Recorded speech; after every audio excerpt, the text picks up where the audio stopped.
Bonsoir à toutes et à tous et merci de nous rejoindre pour cette nouvelle édition dont voici les principaux faits.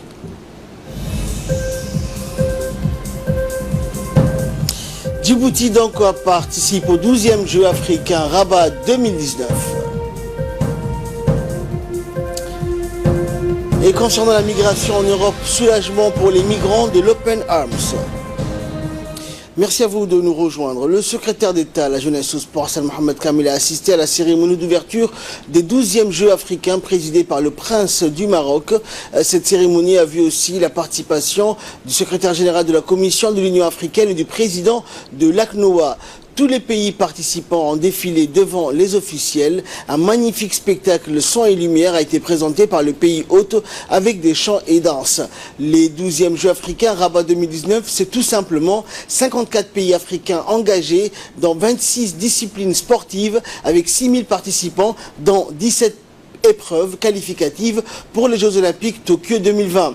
Djibouti, avec une forte délégation de 40 personnes composée d'athlètes, d'entraîneurs, du corps médical, presse sportive et officielle, est engagé dans 7 disciplines sportives, à savoir le judo, tennis de table, natation, aviron, canoë, taekwondo, karaté et athlétisme. Ces Jeux se dérouleront du 19 au 30 août 2019, donc dans la capitale du royaume chérifien à Rabat.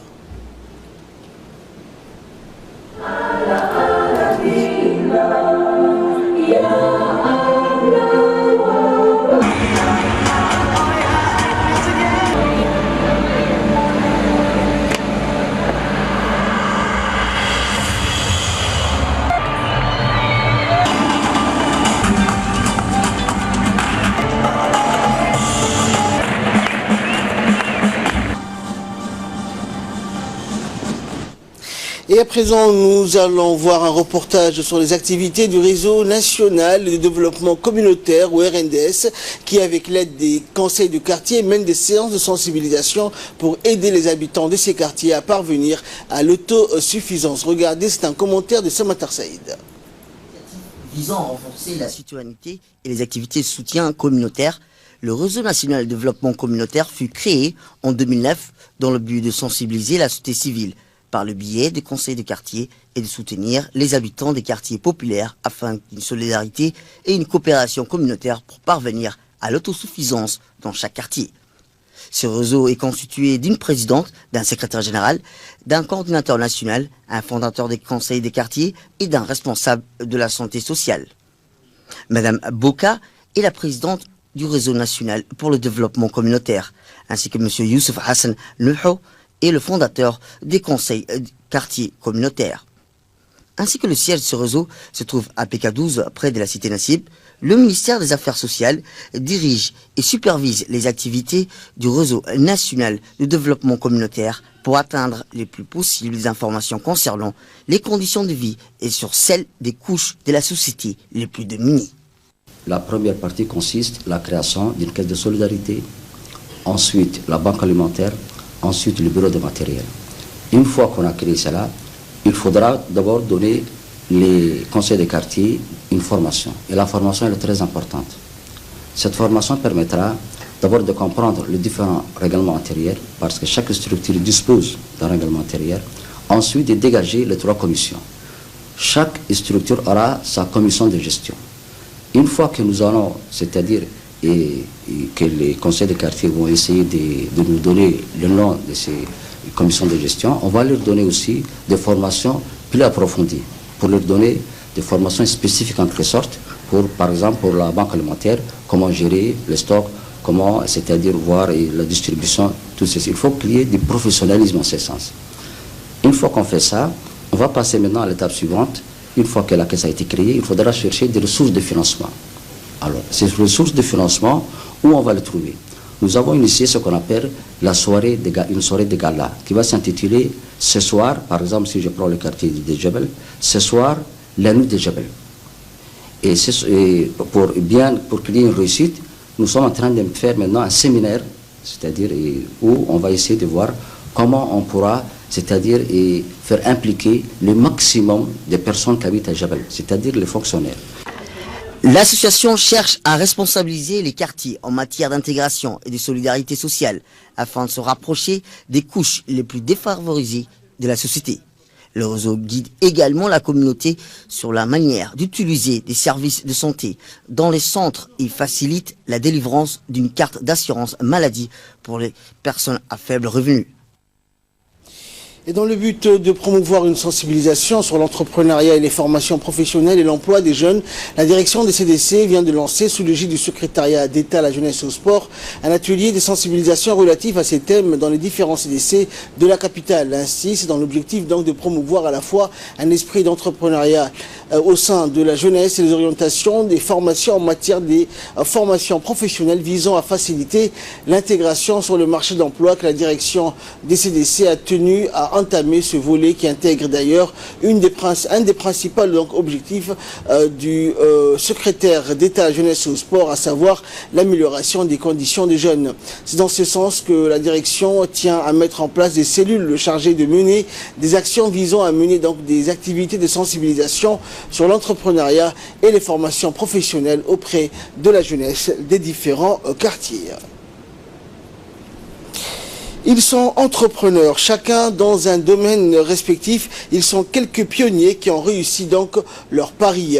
Aujourd'hui, ils sont de plus en plus nombreux à créer leur activité avec l'ambition d'avoir un impact sur la société. Et ensemble, ils changent la donne. Ensemble, ils changent également le récit national. Regardez, c'est un mag de la rédaction. C'était il y a quelques jours. La garde de côte accompagnée de son colonel s'est rendue chez Illico, une société qui fait des chaussures basées à Mouloud.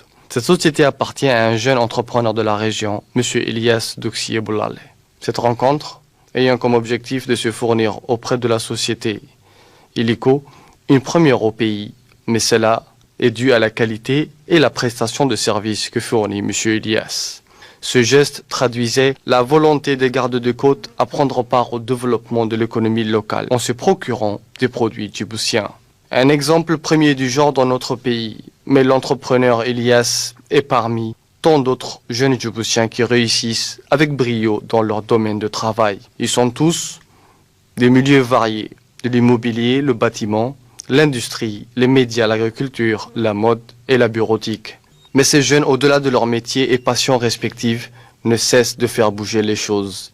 Ils prennent plus de risques que jamais et montent des entreprises phénoménales qui s'attellent à résoudre les difficultés auxquelles ils sont confrontés et créent des emplois dans le processus. Ces entrepreneurs ont compris que la conquête des défis de leur environnement est la clé d'un succès exceptionnel. Ils écrivent tous leur propre histoire où ils sont des leaders.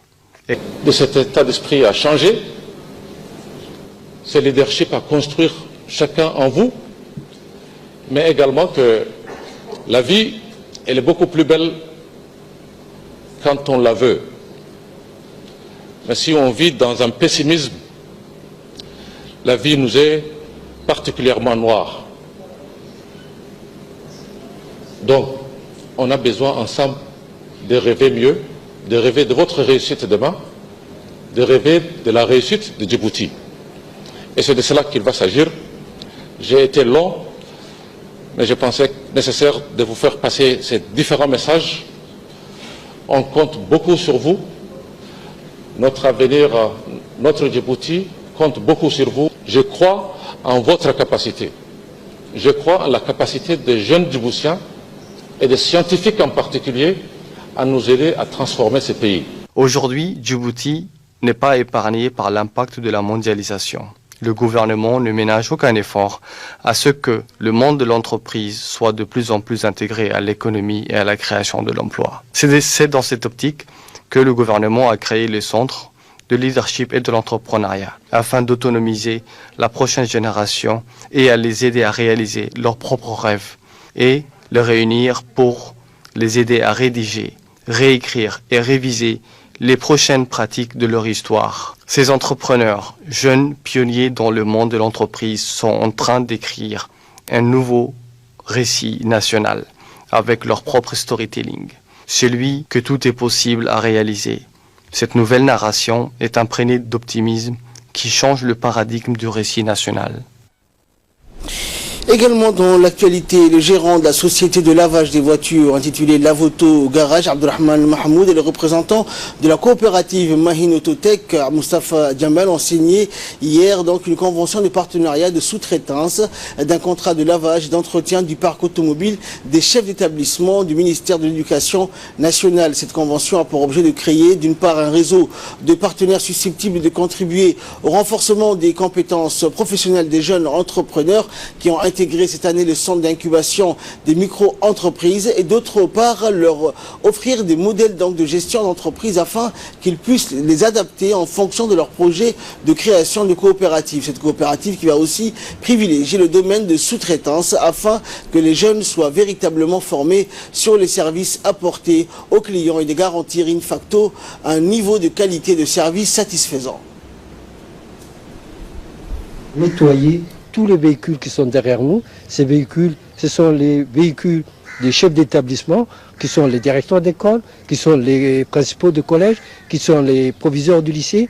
Tous ces véhicules, à peu près une centaine de véhicules, seront lavés et nettoyés par l'entreprise Auto Garage, qui va céder une partie de ses compétences à ces jeunes du CIM qui vont également développer leurs compétences dans ce domaine pour que demain, ils puissent ouvrir leur propre garage.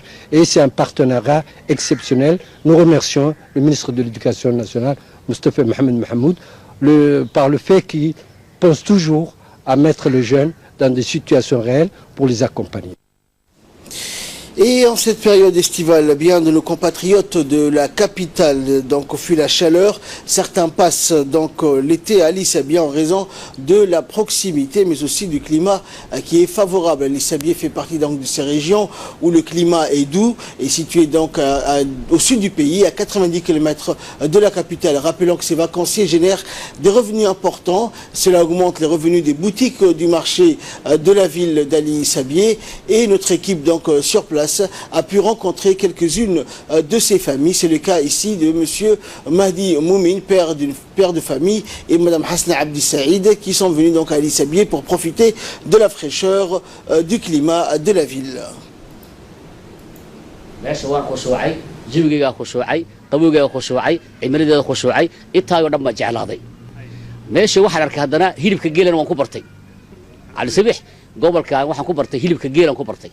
waayo hilibka geela iyo hilibka ariga uma meesha lagu cunaa marka qiimaha ay nagu yar dalciyaan wuxuuna raacal sibaxow de Djibouti lacag bisitaan de Djibouti Washington Post kama imanne Djibouti Post bay ka yimaadeen Djibouti Post bay ka yimaadeen marka in loo dhibriyo oo loo naxariisto wanaagsan laakiin waxa leeyahay nimanka tujaarta raacal sibix waa isku tashada oo jeebkiina ku noqdo oo war aqalada biiriya aqalada dadka ku celinaysaan aqalada badiya والله أول دسي جيلال كان كل شيء إن السكة في عم بعيم عن الرقاق نوصله مقالة دي هرمر درك استعطيتها هي جديدة أعطيتها هي بعد مشتريتها هي Également dans le dossier de cette édition, nous allons parler infrastructure. La construction d'infrastructures bat son plein à la Djibouti Damerjog Industrial Development, qui est le nouveau pôle industriel de Damerjog, une zone qui est en pleine expansion actuellement. C'est pourquoi nous revenons sur ce reportage réalisé récemment sur cette zone en pleine mutation. C'est un document de la rédaction. En matière de développement, la construction d'infrastructures, quelle qu'elle soit, reste indispensable à toute politique de développement et c'est ce qui fait souvent défaut en Afrique. Mais cela devient une condition incontournable dans une économie basée essentiellement sur les services comme la nôtre. C'est pourquoi nous voyons, depuis l'arrivée au pouvoir du président Ismaël Omar Guelleh, la multiplication de constructions d'infrastructures portuaires, aéroportuaires, ferroviaires ou autres. Cela répond à cette logique de doter notre pays d'infrastructures nécessaires à son développement. Une politique qui se poursuit toujours et très visible actuellement à Damerjog, où se construit un autre pôle de développement. Il s'agit du projet Djibouti Damerjog Industrial Development, plus connu sous son acronyme anglais DDID. Placé sous la responsabilité de l'autorité des ports et des zones franches de Djibouti, le DDID figure parmi l'un des plus grands projets entrepris par la République de Djibouti. Il s'agit là d'une expansion des ports et des zones franches de Djibouti. Ce méga-projet comprend la construction d'un nouveau parc de zones industrielles dans la région de Damerjog. Le projet DDID inclut aussi une zone portuaire où il est prévu de créer plus de 20 000 emplois. La période de construction de ce méga-projet est de 15 ans. Commencé en 2008, la première phase s'achèvera en 2023.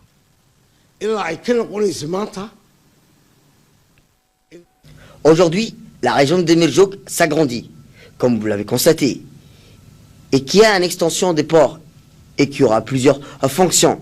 La région s'industrialise et cela témoigne des efforts du gouvernement d'aujourd'hui, de la région, en synergie avec l'évolution du monde. La région de Damirjoog, qui accueillera ce grand projet et qui en abrite plusieurs autres, joue un rôle important dans le développement économique de cette région de par son emplacement. Damirjoog, qui se situe à une trentaine de kilomètres de la capitale, constitue ainsi un Eldorado pour les secteurs privés qui veulent tous s'installer dans cette sous-préfecture. Mais cette sous-préfecture accueille déjà plusieurs structures et des sociétés mises en place par le gouvernement ou par des investisseurs privés. En effet, nous avons un AGAD, la gare, la société Prime Project, l'ISA ou Institute School of Africa, le refuge des camps pour les amoureux de la vie animalière, la China Free Zone, plusieurs infrastructures portuaires, le centre de quarantaine et sanitaire de bétail à Damirjoog, la société Djibah, spécialisée dans l'exploitation des fruits de mer et qui ouvrira ses portes très prochainement pour ne citer que cela. Concernant le village de Damirjoog, il existe depuis 1962, au moment où fut construite la première école primaire de la sous-préfecture. Aujourd'hui, la sous-préfecture de Damirjoog compte 10 000 habitants, dont environ 4 000 vivent dans le village de Damirjoog.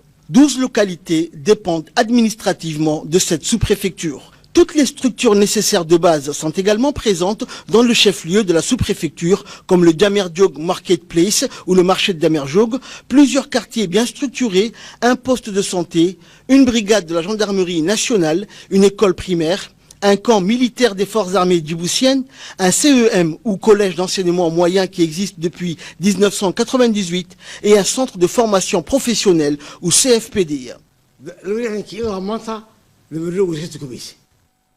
Il fut un temps où la région n'a cessé de s'agrandir. En 1968, il y avait la première infirmerie militaire, puis un grand hôpital avec plus de 14 lits. C'est avec le temps que cette région s'est agrandie, comme vous pouvez le constater. Ainsi, Damirjoog reste la terre promise des Djiboutiens. Tout Djibouti, en effet, voudrait s'implanter dans cette sous-préfecture et y posséder son lopin de terre, d'où le développement à vue d'œil de cette région qui sera amené à jouer dans les années à venir un rôle de nouveau pôle de développement économique et industriel du pays.